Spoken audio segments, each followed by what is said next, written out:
Welcome to Beamish. In this episode, we both ride a bus. We sample the fish and chips, and I go to the dentist.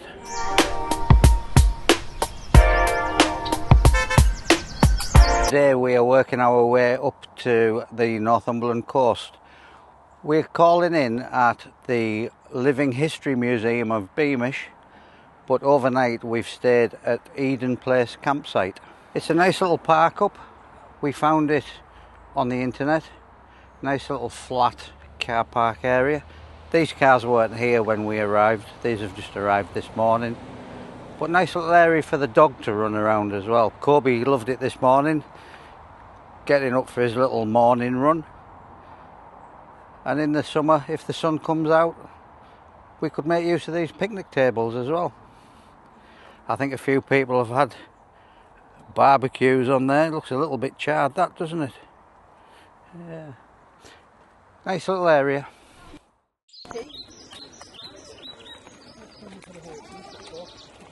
Well, we've made it into the Beamish, into the museum itself. £35 to get in. I thought that was good value. Yeah, it looks like there's a lot to do. Very friendly staff. He had us in laughter on the reception desk, and we were taking a stroll down to the village. We're not getting on the vehicles, but look at these. Look at these coming past. Honestly, the hill was huge.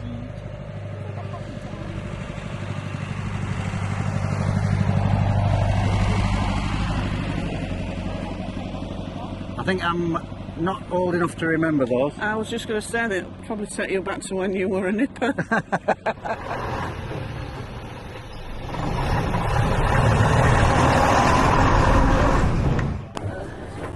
Here we go for a bus driver's view.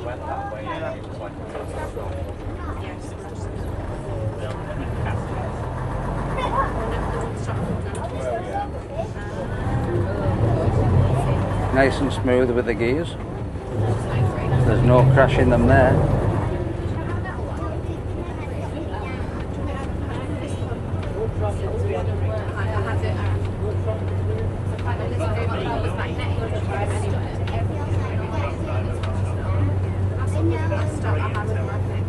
That was a good experience riding on the vintage Leyland. Very smooth. Yeah, that engine. Yeah, the Leyland diesel. I don't know what's in it. Diesel. Yeah, it's diesel. The transport around here is absolutely amazing. I find it very hard to believe that it's running every day, round and round in circles. Modern vehicles have problems passing an annual MOT, but these vehicles are still looking pristine. Probably better than the condition that they came off the production line.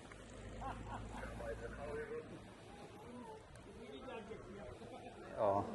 Well, the car there is an Armstrong Whitworth. It was actually built in Tyneside in 1806. This one over here? Yeah, it was built for the Japanese emperor. Right. He came over to Tyneside in 1906. Yeah. And you stopped along Lord Armstrong in Clarkside House. Yeah. And he wanted a couple of cruisers and battleships building. Right. And that was going to be a sweetener for the deal. It looks like that's where they got Chitty Chitty Bang Bang from, doesn't it? If you just put a myself. couple of wings on it, I think she'd fly. Oh, it was flat. But the Japanese Navy more or less wiped the Russian Navy out. Yeah. With British-built cruisers and battleships. Right. So it got as far as Southampton, Yeah. led to believe. It never went to Japan because if it had, Russia wouldn't have been very happy. Yeah. And the story behind it, it docked in Edinburgh, bought it. Yeah. And those warships, were they built on the Tyne? Yes. Yeah. Up at Wallsend, I take it. Wallsend, right across the Tyne at the time. Yeah. Yeah, amazing. Thank you. No problem. Here we have a replica loco works. This is where the trains would have come to get repaired. Some of the old vintage carts that they used. Talking of vintage, how are you, Sharon? This carriage here was made locally in Darlington. And what was it used for, Sharon? It was used for market day and separating the livestock from, yeah, go on. So if you went to market with your livestock, you got on the same train. You took yeah. your livestock with you. Yeah, but this one separated livestock from passengers, so it's a bit more Upmarket. upmarket. Yeah. As soon as you walk into the building, you get that smell. It smells like vintage period, doesn't it? Mm. You can smell the wood, you can smell the coal, you can smell the oil. Yeah. Love that smell. Lovely smell. Well, we found the local pub. It'd be a little bit rude not to go and have a pint, I think. Yeah. Cheers. Cheers. Oh. I don't think I like ale. Well, that was a bit of an experience. Yeah, I don't think I like ale. It's 1920s ale. It's quite funny though, drinking in a 1920s pub, but it wasn't 1920 prices. So my name's Dave. I'm here at St Helens Church in our 1820s landscape. So this church came from Eston, a village near Middlesbrough. Very close to us. Yeah. So it was their parish church. It was a medieval church, and the church, the chancel that you've just come in there, that dates from the 1400s, the medieval chancel. What happened in 1822, they decided that they were going to demolish the medieval nave, and they were going to build it with a high ceiling, really big windows. So it turns out the numbers on the wall are not kids' chalk marks, it's actually where they took the building down. They labelled every brick and then drew a sketch as to where each brick went. So yeah, amazing. All the way from Eston, not too far away from us. We're chemists from Beamish Museum, so we have an amalgam of things in here. So the building is actually a replica. This one is replicated from a building in Durham, which is at the bottom of Elba Bridge. Although most of our furniture has come from different chemists around the region. Most of it from Stockton, which was Hardcastle and Sons. But we do have quite a nice collection of jars, which were all donated to us by a chemist in Carlisle. So Beamish has managed to collect quite a good amount of things. But everything's real. It's all original jars, original shelving, original furniture, and we get to play with it. Thank you. Now there is a name I'd long forgotten. Roma Parish from Middlesbrough, Linthorpe Road. That was the best toy shop ever when I was growing up, when I was a kid. Have a look in.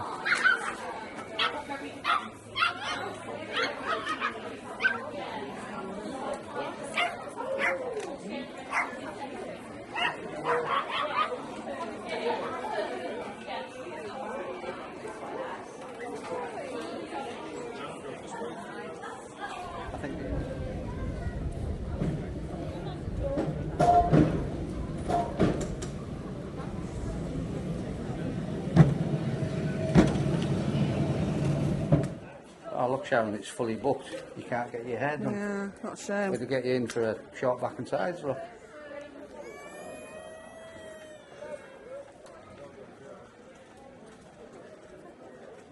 Get your reading material, Woman's Weekly.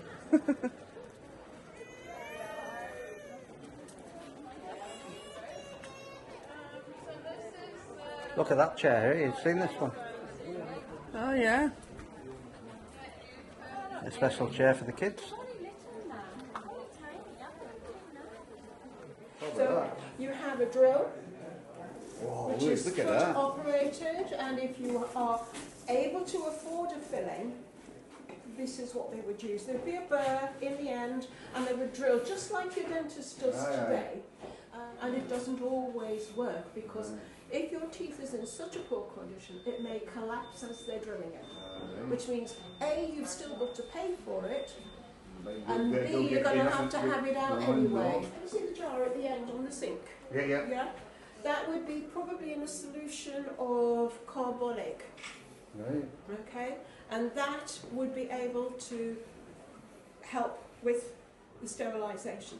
There is no guarantee at this time, even the professional surgery as this is, that it's 100%. Just overlooking the steam railway. I think there's a train that train on the platform that's going to be setting off shortly. We've got the fun fair in the background. I wonder if that's steam powered. I wonder what drives that. We'll have to have a look and investigate. It's just setting off.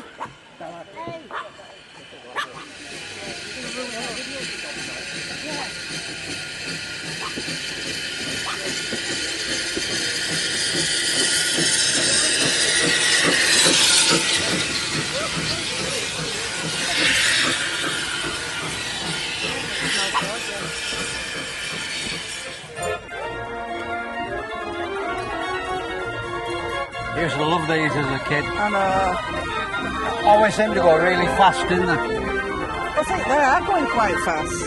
Yeah. Do you want to go? Yeah. Here we go, we're off. You pull on the rope, don't you? Yeah, you pull on the rope. My brother was a lot fatter than me, I could never get it going. The helter-skelter.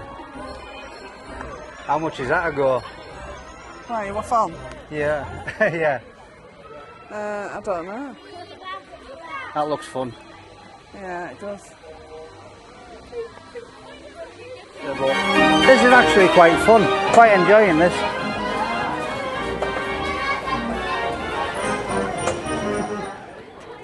We got the vintage fish and chip shop with the coal powered range. We've been told that these are a must, so we're going to stand in this queue and we'll get some fish and chips and we'll let you know what they're like once we've got them. Right, let's see what we think of these. Yeah. The red hot. They are red hot, aren't they? But they look lovely.